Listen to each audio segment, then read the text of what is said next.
Hi, I'm Jobert Ocal, the online editor of the Freeman, and welcome to another edition of the Freeman Conversations, where we get to talk about the latest stories and trends. And joining us today are outstanding students of Region 7, 3 of whom made it to the top 10 in the search for the 10 outstanding students of the Philippines, Region 7, and one of whom made it to the top 20. So I'd like to welcome to the studio our the Brainiacs of batch 2019, starting with Lester Toledo from CIT University, mechanical engineering graduate. Have you graduated already? Yes sir, last March. Okay, because CIT June to March paghapon ang school year. Adrian Edward Anignon, who I'm meeting for the second time, from the University of the Visayas, an education graduate, and from the University of San Jose Recoletos, Management Accounting graduate Japheth Suson. Congratulations to the three of you. You made it to the top 10 of this year's regional search.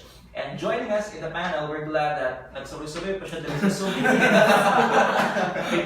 One of the 20 finalists of TLSR from my alma mater, Silliman University, we have Adrian J. Alforque. Adrian, what did you graduate? Psychology. Psychology. Okay, guys.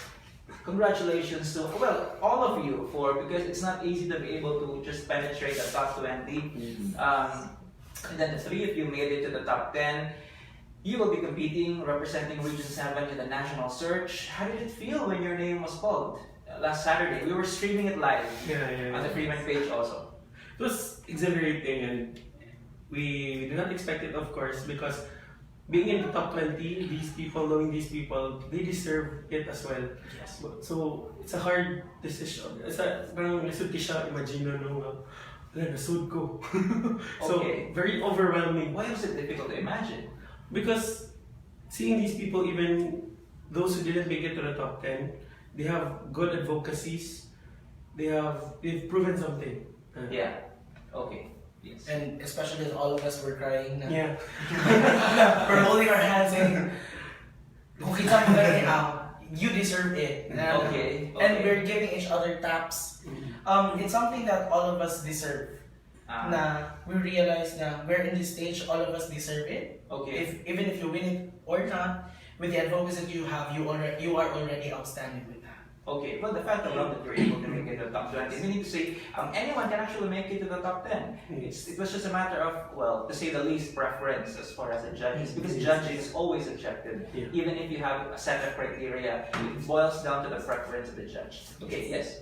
Yes, sir, because for the information of everyone, okay, we had our information at KAC. Yes. So basically, we have been acquainted with each other, so we know that they're very great individuals. They excel academically, leadership, and service. So at the awarding, okay, we're already grateful enough just to be part of the top 20. So at that case, we're not necessarily expecting to be part of the top 10. We're already grateful enough to be part of the Top 20. Yes. Yeah, Adrian, did you make peace with it already? Have you made peace with it already? Yes, sir. Yeah. Of course. I always think of it that being part of the TOSP is not just an end goal, but rather it's a starting point for me to actually now represent the country well and really do my best to serve the country well.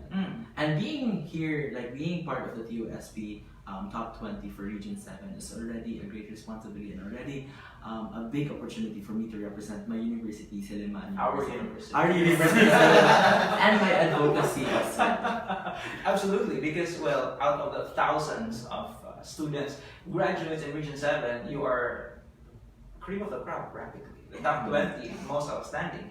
Okay, how easy was it to make peace with the fact that you will not be able to make it to the top 10? Because as far as I know, everyone, well, the applicants at the very least, are very competitive.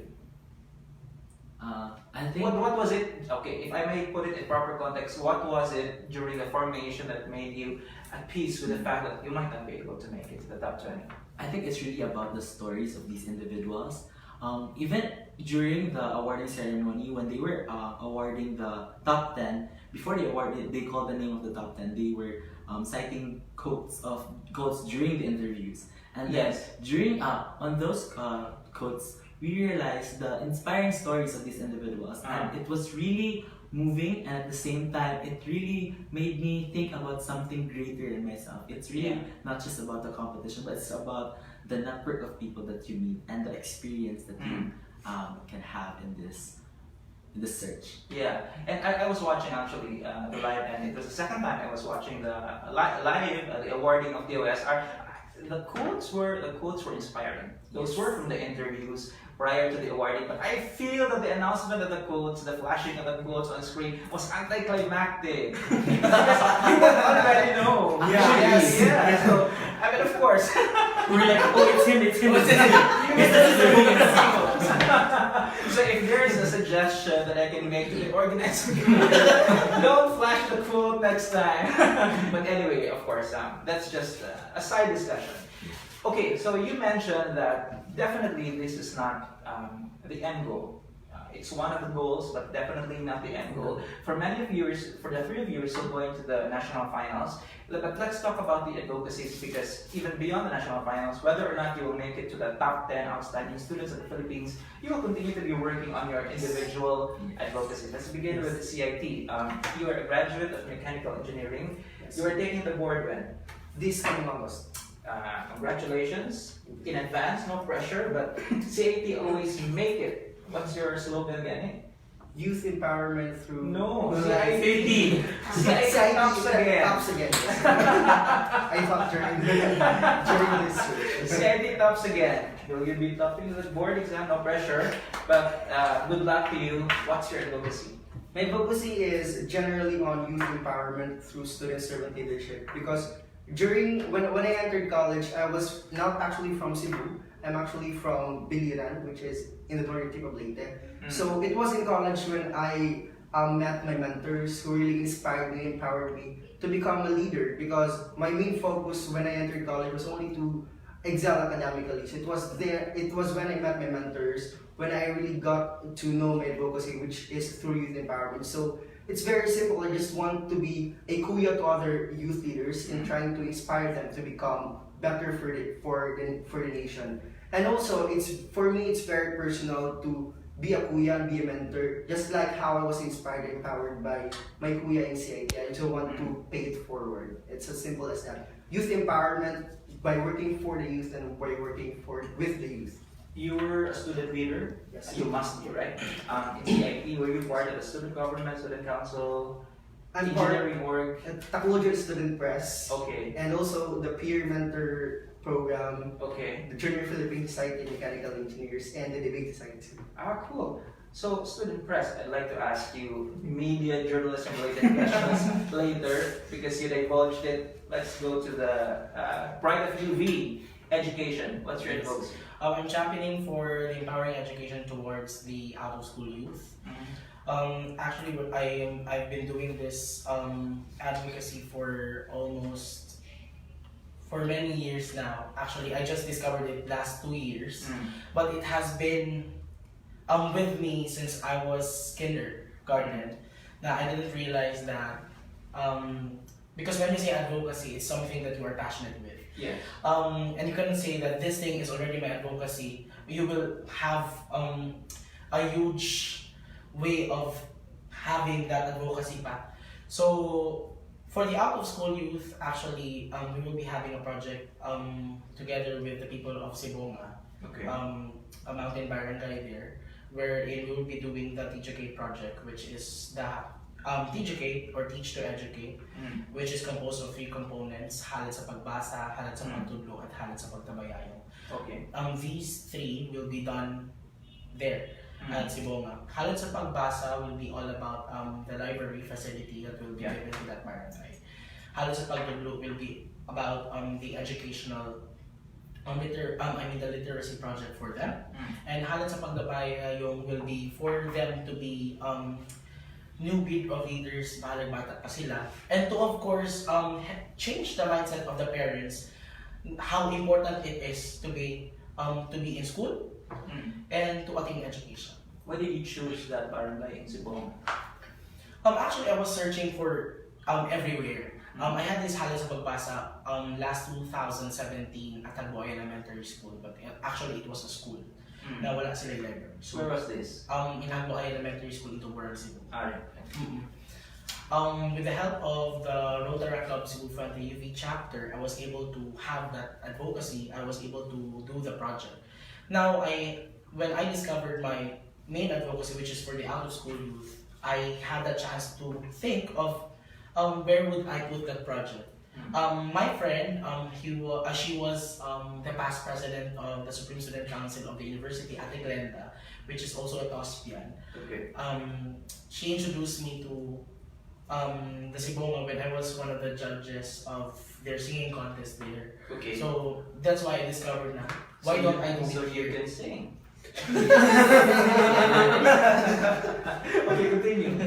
So that's why I chose Sibonga. Actually, we'll be having an inspection there on the place where we'll be putting the Good, good.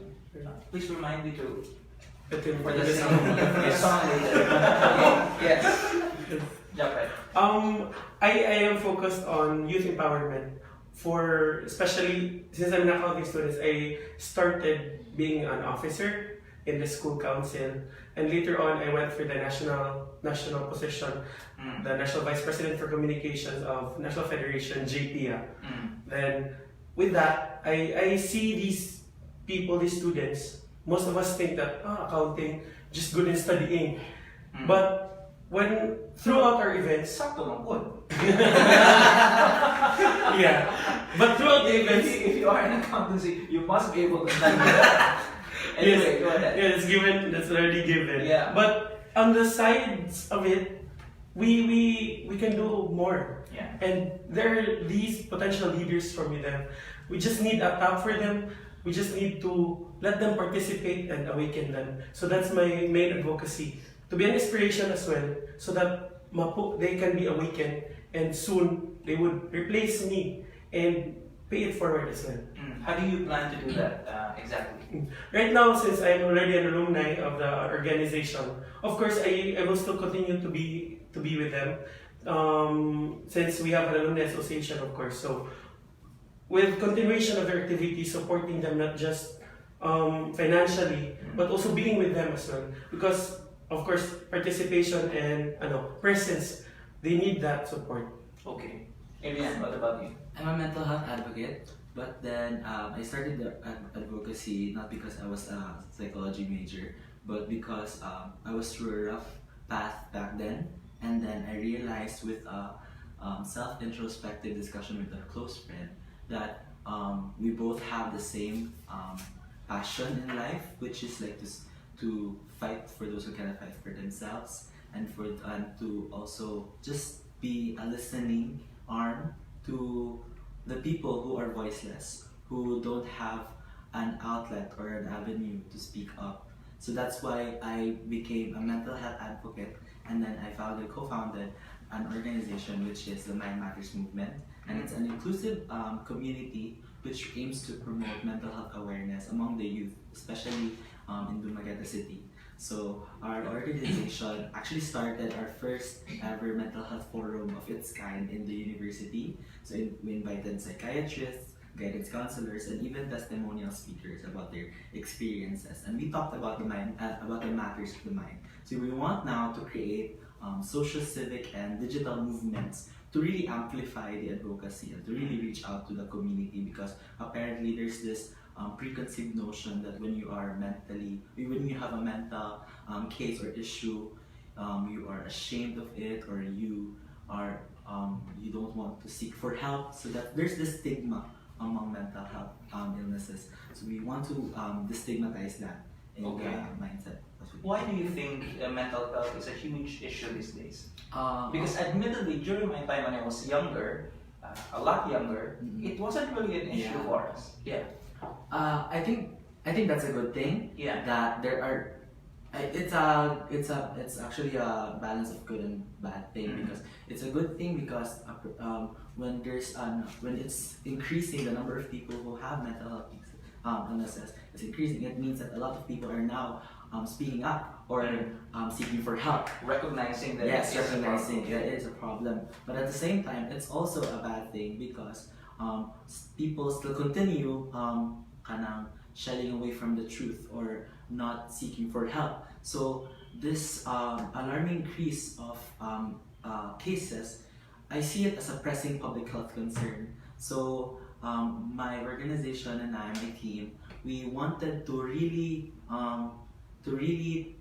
showcase the stories of these people, because when you showcase the stories of people, other people will see that as inspiration as well, and they will be able to, and it will compel them to speak up also. Mhm.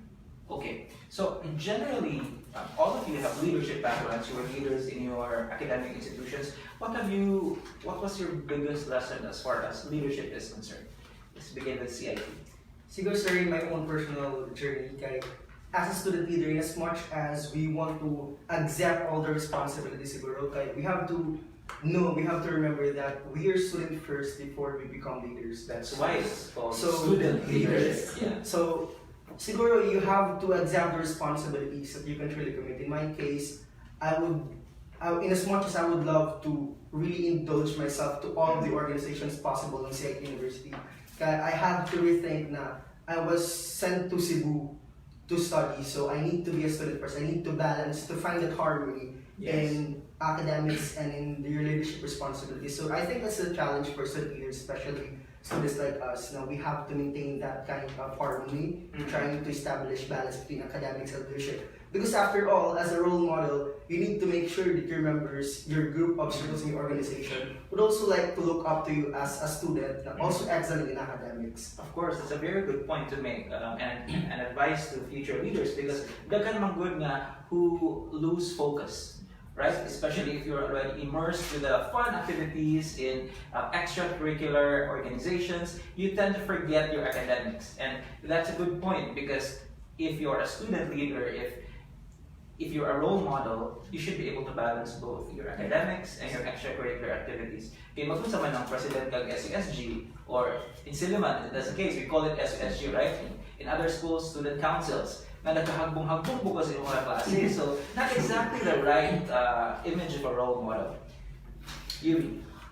What I have learned is to not limit yourselves in opening the doors for the to the horizon. Na even if you have these challenges in front of you, trying to make it as a motivating factor for you to go on. Because in this world, we always have these demotivating factors as we go along the different projects that we do. But if we make it as a motivation, making it as an obstacle, then it will be a stepping stone for us to go further in reaching that kind of project. Knowing that a certain advocacy is something that you are committed to do, then these challenges will never be a barrier to everything. Thank you. Yes, please. Of course, I've learned this all throughout my leadership track. To be a servant leader is when you serve. If you want to serve, then serve. If you want to help, and don't ask anything in return. All this just recognition that we have, strip it off. It's you. It's still you as a leader. Beyond the recognition, example, I started with being an organizer. So they asked me what to do and all. Even a small thing is very enough already. So I want to embody this ideal, and of course, this is the principles, of course, of my parents. Now, if you want to help and to serve, go for it without even being recognized at the end, because that's the true meaning of servant leadership. Okay, and those are big words. Servant leadership. Okay. Yes. For me, I think I can relate to a lot of them also. But I think what I can really learn from my primary leadership journey is to really reassess yourself along the way. I learned this also at our formation camp, that it's also possible for you to step back and look at where you are in your life, because apparently in my college years I experienced burnout. That's what's burnout. Yes. And I think that most of us leaders can really attest to that. Yes. That was also one of the reasons why my mental health was also compromised. So that's what I want to emphasize now. So I think that it's really important for us to have an self-introspective discussion with ourselves, our innermost voices in our head, and because we cannot serve if we don't have if we're not able to serve well, or we're not even prioritizing ourselves. Yeah, it's okay to be selfish once in a while. Yeah, because how can you give a part of yourself to others if you are not able to serve yourself first? So you should be able to take. We should be able to take care of ourselves, right? Okay. I asked your colleagues in TOSR the last time they were here what outstanding means to them. So I'd like to ask that to you, considering that three of you will be able to are representing us to the nationals. So for me, in the simple terms, being outstanding is excelling in the 3 year academics, your leadership, and your social responsibility, while still being anchored on good moral values. That's very important, especially for student leaders. Now, we have to be grounded. Now, even with the success, even with the excellence that you achieve, you need to be really who you are and be really grounded with humility. And also, being outstanding also means that your excellence is not limited to yourself only. You have to make sure that you pay it forward, you have to share it with others, and you make it to a point your excellence is being retold through your colleagues and other people in the society. All right. For me, being outstanding is not perfection, because when you say perfection, it is stagnation. So when you say outstanding, it's more on excellence, which means you are more on the stage of improving a certain thing always. So being outstanding is always kanang something that you want to go on, something that that means to you a lot, in which you are able to learn from your mistakes and you're able to grow always. Okay. I'd just like to reiterate what he said, because this is what TOSP has also is embodying as always. We have the 3 pillars: the academic excellence, leadership excellence, and the social responsibility. But amidst that, inside the triangle is always, you should always be grounded to the moral values that you have. So whatever moral characters or principles that we have, as long as we embody it forward and we stick to it and pay it forward, then that is outstanding for me. Good. Actually, sir, historian and litanan. To summarize. To summarize. But for me, I think leadership is more than just. I think that being outstanding is more than just being like excellent all the time and being really consistent. I think that being outstanding also means that you have growth mindset, in which you always see to it that you always learn and you always grow from your experiences.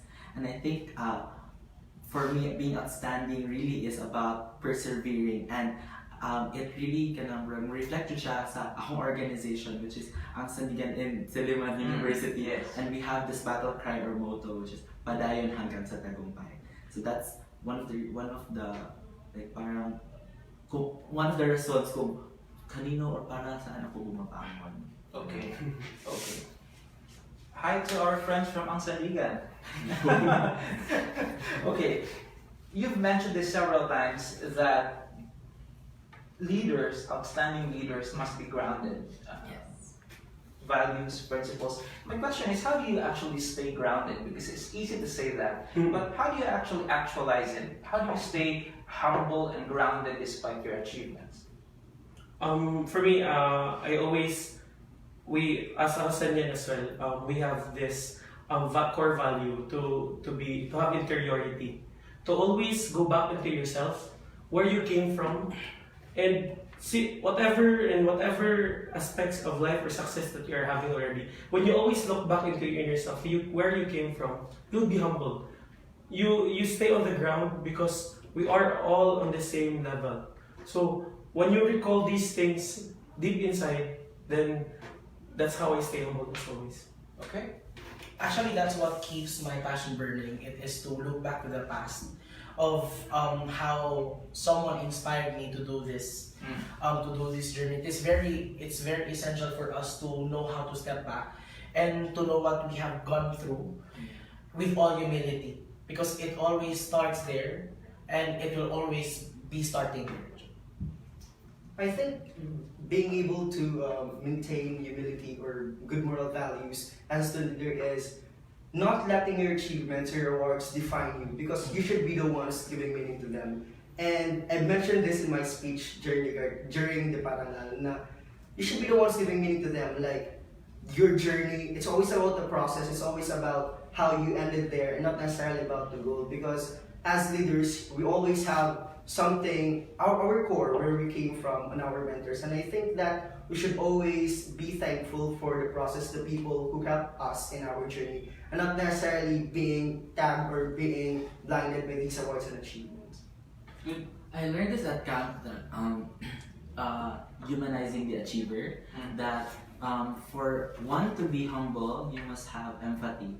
You must always look yourself in the shoes of other people, and in that way, like in my case, I've always I always try or even strive to like understand other people. That's one of our core like principles in the profession of psychology. But I always like try to understand people from their own perspective, and in that way, somehow like I remain grounded on the values that I have, and also remain understanding of the people around me. Yeah, but that should be the case, right? For you and for several of us who may be more educated than others, who may have achieved more than others, it is actually our responsibility to be the one to be more receptive of others. Okay, moving forward, how are you three preparing for the national finals? Actually, now we're still not preparing. We're still on the stage of resting. Yeah. Stage of celebration. Yes, stage of celebration. Actually, after this, we will be going to our golden goal, who's one of the top 10. Okay. We had this graduation on the day of the judging. Who is this? From San Carlos, June. Alright, yes.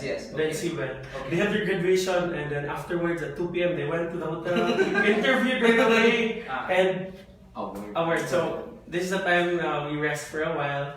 Because that's why we're going to celebrate later on. Yeah. How do you plan to prepare for it? Because you'll now be competing with other outstanding students from across the Philippines.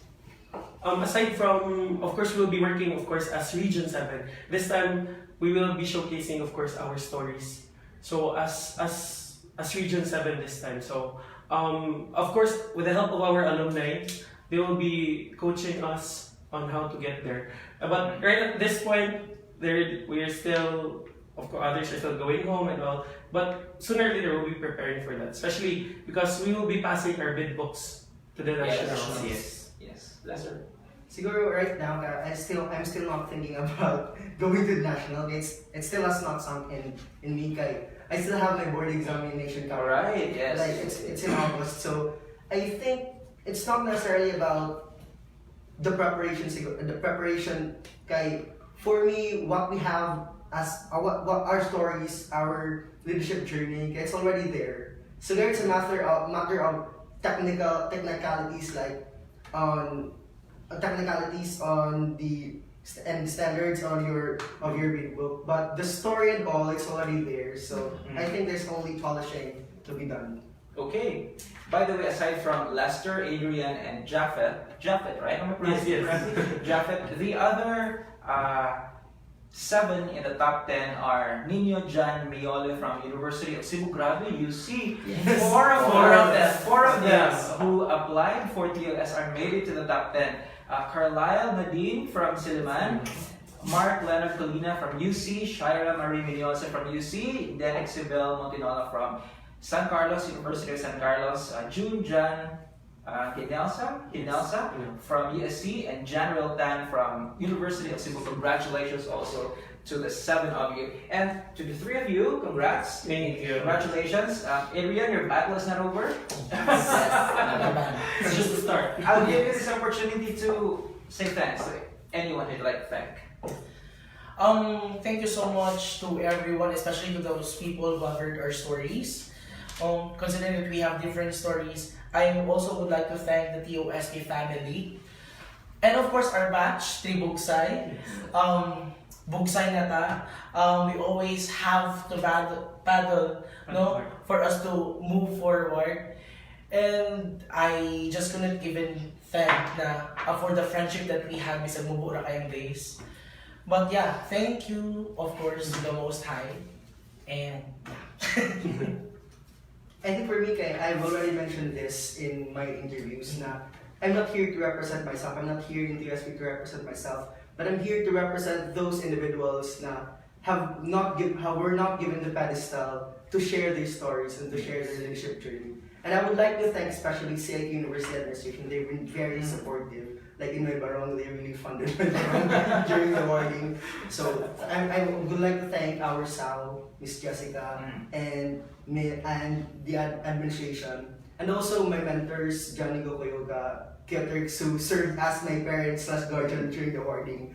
And my colleagues, my classmates, and everyone in Tribuksay and the alumni community. Yeah, but if I have to say, you must also represent yourself. Because never forget yourself, right? Yes. Go ahead. Of course, daghang salamat, of course, to the University of San Jose Recoletos, especially to the Students Affairs Office headed by Attorney Jesus Velez. Thank you so much for all the support. They've been pushing me to be here. Before, I had so much doubts of applying for Region 7, but right now, Why were you doubtful? because before me, it was so much leader who I look up to. That's why so much pressure on me. Parang I felt nga, di ko ka-level nila man. Pero right now, we are really on the same footing. So thank you so much for that inspiration. To my squaw friends, yes, our barkada is named Squaw. Thank you so much kay they are my parang back support because bisag ma-fail ko, naagid sila all the time.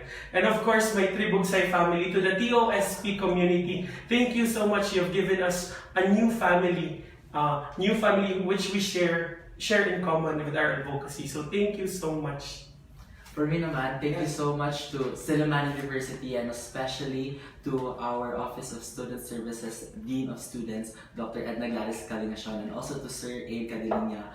They were very supportive of us. Actually, they went to the awarding ceremony just to be with us. So thank you so much, OSS, and also to our mentors, to my mentors, my colleagues, my classmates, every person that I have met from different walks of life. I'm just really grateful for this opportunity to be able to share and to amplify my advocacy.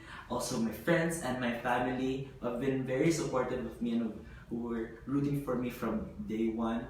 And also to my soldier up there. Thank you so much. Alright, congratulations. Thank you. It's the 4 of you and the 3 of you, good luck. We wish you the best of luck in the national finals. No pressure, but we expect a lot from you. No pressure, but we expect Yeah, no pressure, but we expect a lot. And before we end, you have a reminder for me? Yeah. Yes. Welcome. Yes. You'll be singing for us. UV is watching. UV is known for very good singers. Let me just add, thank you so much, University of Visayas. University of Visayas, especially the College of Education, to the Students Affairs Office headed by Ms. Maria Crispy B. Velasco, and to Sir Christian, to Sir Joel, and to Sir Leroy Impas. Thank you so much. Marang ko concert. Any song. Yeah. Song of your life right now. Song for my life. Yeah. Right now, this one.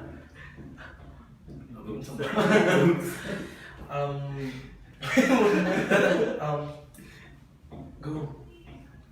Like a shooting star, I can go the distance. I will search the world. You know I will face its storms. I don't care how far. I can go the distance till I find my hero's welcome waiting in your arms.